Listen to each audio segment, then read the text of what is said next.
Ireo aiady isan-karazany kosa no resantsika indray manomboka eto ka anomboana izany ny taranja aikido mitohy hatrany ny fankalazana ny fahefapolo taona ny kilomban'ny aikido fanantenana isan'ny atsika gaovana izay karakarain'izy ireo entina anamariana izany fankalazana izany araka izao fanazavana hoentiny senselova izao izay tompondraikitra voalohany eo amin'ny hevin'ity kilomban'ny aikido fanantenana ity. Votoatana zany dia valan-dresaka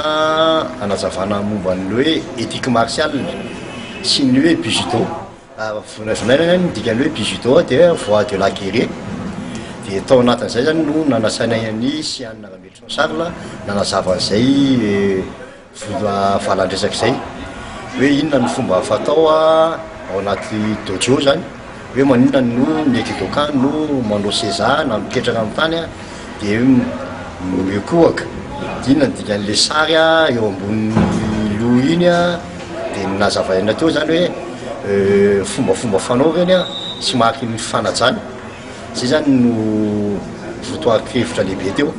dia toy manaraka zany dia misy koa ny gala de l'aikido zay goavana kokoa izy io atao amin'ity taona ity afaka volana eo ao anatin'izany dia aikidoka daholo zany no anao amin'io fa tsisy akoatran'ny aikido io dia misy ny ankizy kely eo misy ny vehivavy misy ny mpampianatra ary misy ny mpianatra miaraka aminy dia aseho daholo zany ny fombafomba fanao amin'ny aikido rehetrarehetra. Ny tanjona inona ny tena tanjona amin'izay hoe festival ny aikido hoe? Ny tanjona zany dia fisian'ny firalahiana ao amin'ny mpanao aikido aloha voalohany indrindra satria ny aikido raha malala fa fitiavana dia ny faharoa manarak'izay mba hisian'ny fifandraisan'ny tsiraray avy